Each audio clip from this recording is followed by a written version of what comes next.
they talk to me and say Petrol wants them political parties tuning in a Ghana for you in inti. Baby, I don't know. See, you say oil refinery. Yeah. Contract the whole do as saying that. Yeah. A beer no oil refinery oil one say the coba. Yeah. Ebre. If yenye di if you say nyoma ye dey determine the pricing of nyoma no. Nyoma miensa dey bi adameka.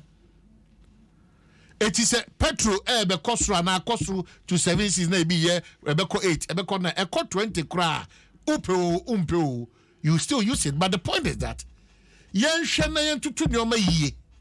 Copec for transport ministry driver for ku ahodo say ku ehun ya say tinas na edi nkomo ye nyina ya ntenase say baby adu no fan wo politics no de atwam obi ani ho obeba Ghana abema betra maka che ebiem say ene ye tompeto ebia 2 series a me memle 2 series now for the next 2-3 years. You are not guaranteed.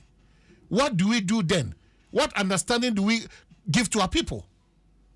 Eti fan wo politics no CJ, mama enjoy.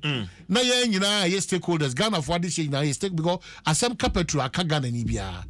We need to partake in the conversation as to the way forward. Ebeboa ama sa fan go won sem no e ho asemetime ayeboko na na driver for ye tietua ye betua bomte and driver for ni bi so na as we speak 30% 30% na waka u driver na pay ye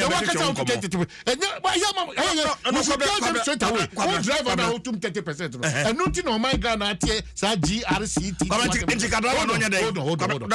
no right please na say the cousin say obi so you no obi ayi. You have no right. We have to tell them. In as much as Petrol Bakosu, you don't have a right. Kasa between one. All interested stakeholders. Who to me sorry preoccupy. Now say the teacher for so almost 70% the akajon to me. One for my I said okay. And I'm saying that a driver for no who kwans so much for my juniba won't mean catching chiches also a nano pay 30% ma to me ameko. Now mine is regulated by drivers. It's regulated by law. And we're talking about fuel. Fuel is not regulated by Ghana. Oh yeah, man, your interest. All of us, we are not seeking the Ghana interest. We are seeking our self-centered interest. Boom, 30% look of every. Look of every. We understand. We understand. Driver for next say. We understand the challenges. How much say? And yet driver first. Me a car owner. I also am a dana. Me a car owner. And to who when we don't start having frank conversations and discussions, near my emotions, near partisanship, near your self-centeredness, near greed, everybody in common anymore. Believe that we don't get the results. Nijek ni ayen wajuma. Obia kobia so no say your percentage of pen or they to the so. Then it's a chaotic country.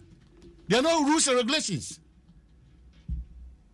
I know till Michelle men come as me say a driver for chefa so mutimi de o mo ye. But ayen komo esese ye di.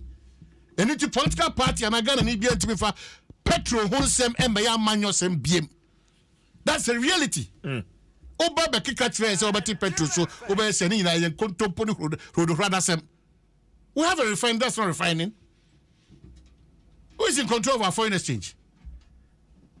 It knows these determinants in the Ekawasem. They be other Duncan Amwa, Odin Komotre every day. Odin Komotre, Odin Gas. Enter the Biadam. And I say, I don't know. And two has been we said Duncan Amwamo, and the uncle for you engage you, or mono magenti in India, and you feeling emotional. Now, me tell them pay.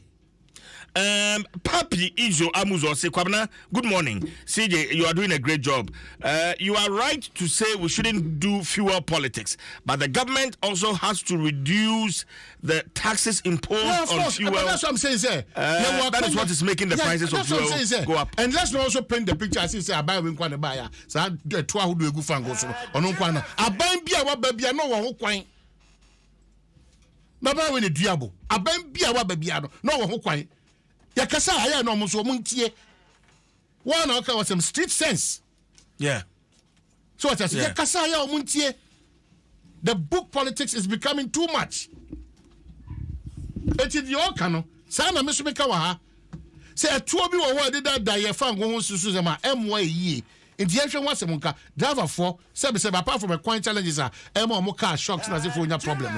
For petrol bape, even Nippon for car and once some can we understand them perfectly. Yeah. That's never back out to say, oh, yes, sir. So, you 200 cities, I need petrol. Not the 40 cities or 50 cities, that cities. Now, knowing that 2 cities a day, they're not waiting there.